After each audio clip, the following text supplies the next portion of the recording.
शोएब भाई चला गया। अरशद साहब, अब समय ज़्यादा हो गया। बचपन में तो मैंने देखा था, लेकिन जवानी में अब देखा था। इनको ये बात बड़ी अच्छी कर लेते हैं। बस थोड़ा सा ये है कि माइक ये समझे कि माइक इसीलिए है कि हमारी आवाज पहुंचाएगा। खुद माइक अगर बनना चाहे आदमी तो समझ नहीं आता कि अगला बोल क्या रहा है। बहरहाल आपको शाबाशी में दे रहा हूँ।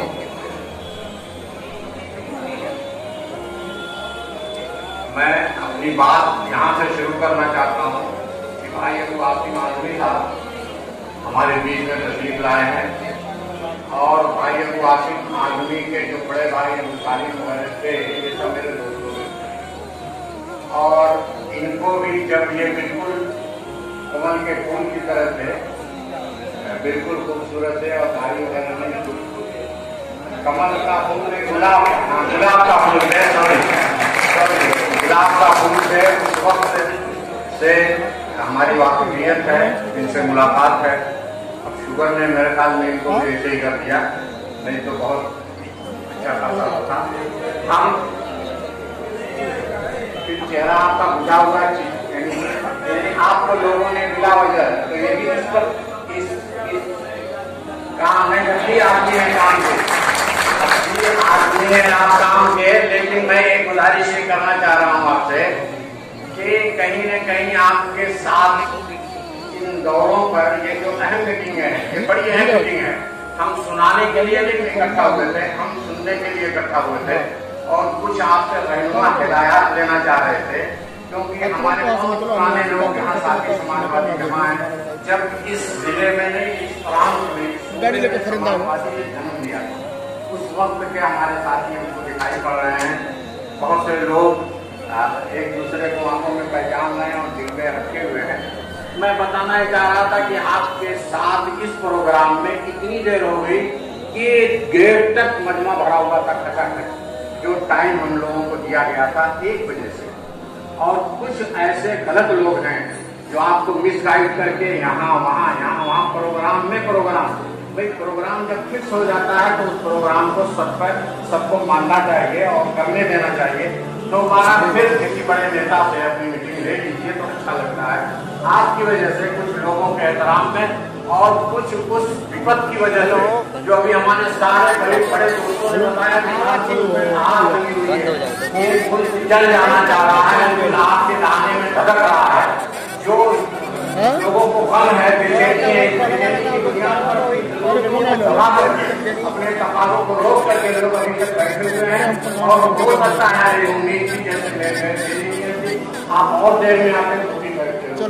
लेकिन होता क्या है कि हम तो चाहते थे कि एक बड़ा मजमा इस पैगाम को लेकर के जाए कि हमें इस मुल्क के लिए एक इंकलाब बर्पा करना है, हमें इस मुल्क के लिए सोचना ही नहीं बल्कि हमें इस मुल्क के लिए मेहनत करनी है, अपने इस वतन को बचाना है, और इस वतन को जो लोग डुबाना चाहते हैं उस वतन को पार लगाना है।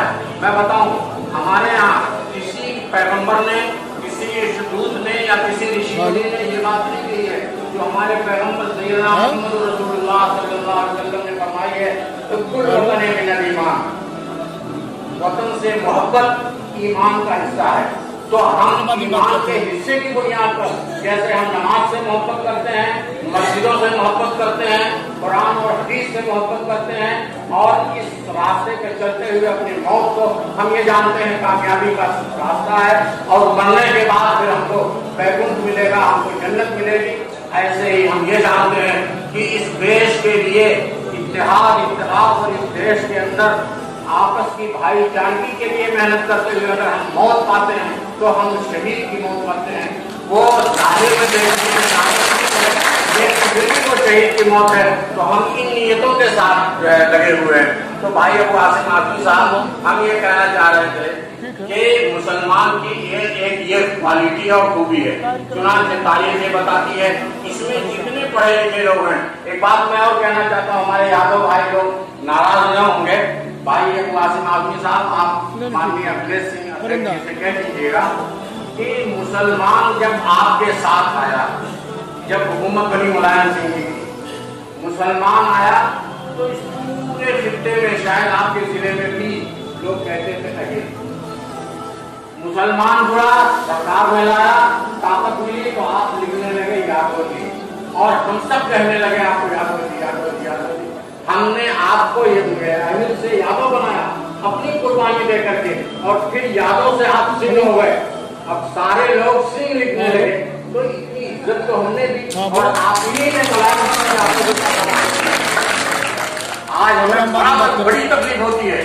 कोई शख्स ताज्जुब होता है कि भाई हम तो आपके साथ जुड़े हुए हैं, और मैं अपने भाई से भी कह दूंगा जो हमसे बहुत पहले वहां बोल रहे थे, वो ये कह रहे थे कि अभी एक शख्स आ जाएगा और वो मुसलमानों को कहेगा देखो भाई हम तुम्हारे भाई हैं, तुम हमको वोट दो।